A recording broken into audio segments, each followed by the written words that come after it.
everybody, it's Big Al with some more content for Lord of the Rings Rise to War.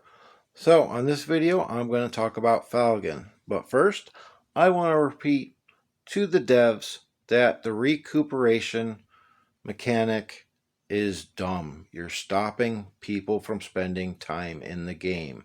If they can't switch troops between commanders when the commanders run out of stamina, and then they sit in the apothecary recuperating for hours. I mean, you're talking 8 hours, generally speaking. If you're using, say, like with my Frodo, I use Mountain Trolls and then the other three Commanders Guardians. All those troops are sitting there for 8 hours. And then if I take troops off of another formation, guess what? They're going to be sitting there until the 8 hours is up from the Frodo line's troops, and then they start for another 6, 8, 10, 12 hours, depending on what they are. Okay, now let's get into Falgin. Falgin is going to be a tank, and some people think for some reason that he's not as good as he used to be. He's even better now. I don't understand this. He is a tank, but kind of like Gil, where Gil is tied to your formation having elves, Falgin is tied to having dwarves. So let's take a look at his skills. Okay, your top R0 skill, Arid Luin Expedition.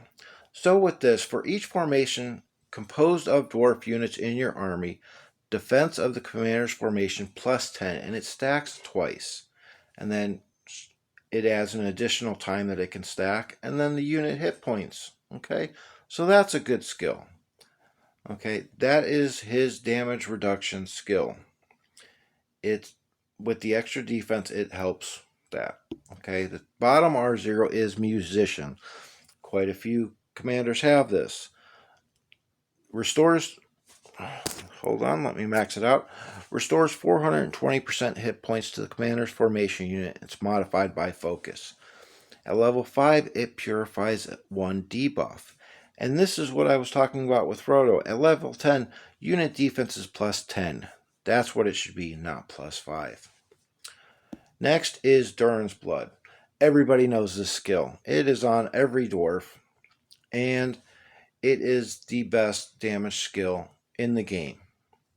Okay, but here's the thing: Falgin is not a damage dealer. He is only there to tank and to protect your units. So this skill is mostly useless. And I say mostly, and I'll explain why in a minute. And then his R4 skill is Thrain's Guard. Damage taken by dwarf units in 3 allied formations from the first 6 hits minus 30%. And then level 5, it increases to 8. And level 10, it modifies by command. So, another thing, we're going to have command and unit defense on him because he's a tank. So this skill is pretty much a Dwarven White Council.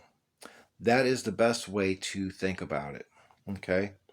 So when you're doing skills, and again, he's a tank first and foremost, you're going to do Arid Luin to protect him. Okay? Next, I put 1 point into Durin's Blood. That's it. No more. 1 point. And that 1 point's purpose is to take 1 instance of damage from the enemy's White Council, because it is important in this game to strip White Council as fast as you can. Then there's Thrain's Guard. Damage taken by dwarf units in the 3 allied formations. Okay, so you are protecting the other formation units. And then Musician. Okay, this skill, it does help him tank, but is it as important? No. Is the modification with focus important? I don't think so. It's not really that much of a modification. Okay, so again, we're going to be doing command, we're going to be doing unit defense. So Arid Luin, Thrain's Guard, and then 1 point in Durin's Blood. Everything else goes into musician, okay, to help him tank. Let's take a look at his relic.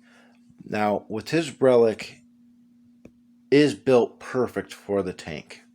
It has command, it has unit defense. Now let's look at the ability. Adventurer's Determination. It reduces damage received by this formation's melee units by 1%. And then if it's ranged units, it increases damage by 1%. But then the above effects gain 1% for each allied dwarf unit present, and it stacks up to 3 times. So, generally speaking, you're going to be running same thing as Frodo. Swan Knights, Mountain Trolls, Great Beasts with Falgin, and the other 3 formations are going to be dwarves. So, with this being said, you're going to have 3% there, okay? Plus the 1% for the melee units, and then it stacks.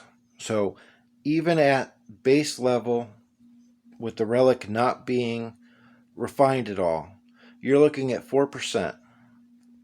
Then it stacks up to 3 times. So round 3, you're getting an extra 12% of damage reduction.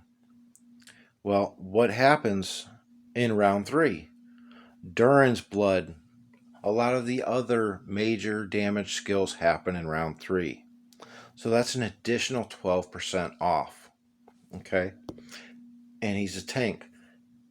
So with his relic, I still believe that he is the best tank in the game once he gets his relic. Another great thing about Falgin is they changed his skills. What they did was it used to modify off of commander defense. Now it modifies off of command. So it is so much better. He becomes so much tankier. Now, he's the exact same as Frodo. Okay? You want command and unit defense. So, I'm going to put on the best in slot purple gear to start. And then I'll show a couple different variations.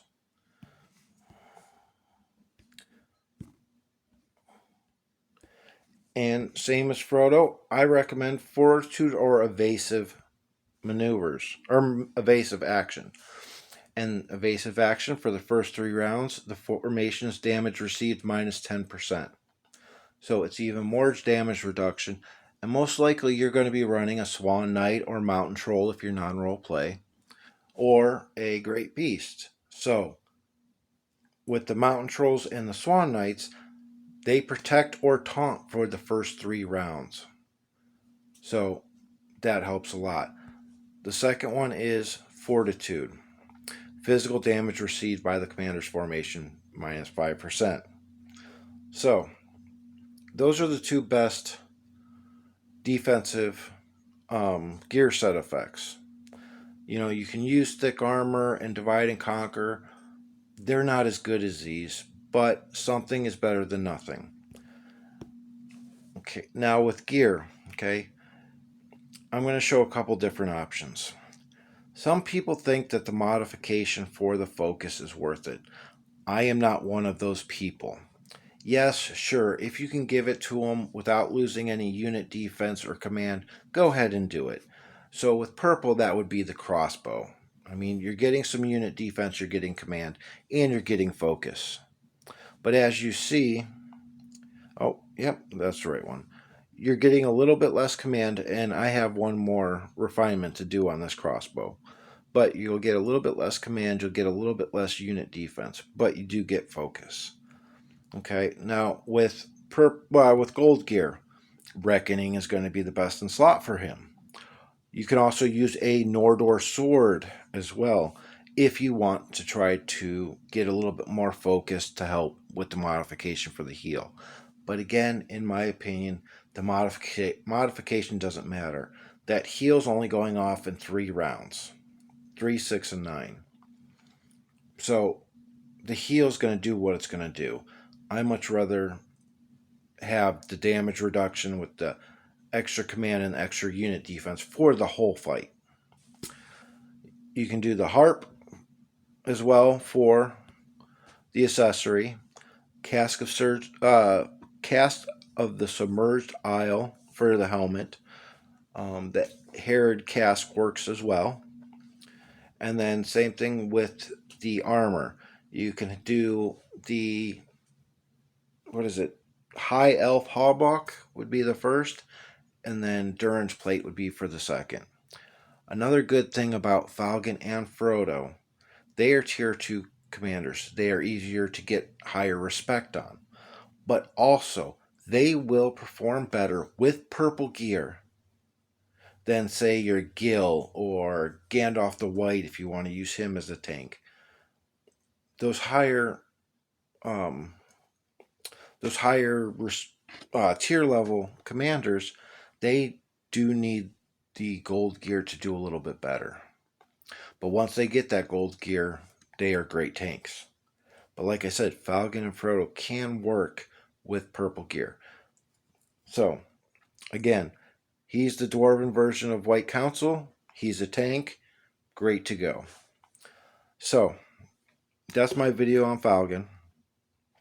And, let me just remind you that if you are running Falcon, you are running Falcon generally with Mountain Troll, Swan Knight, Great Beast. And then the other 3 formations are going to be dwarves. Okay? So, as always, make the most out of what you got.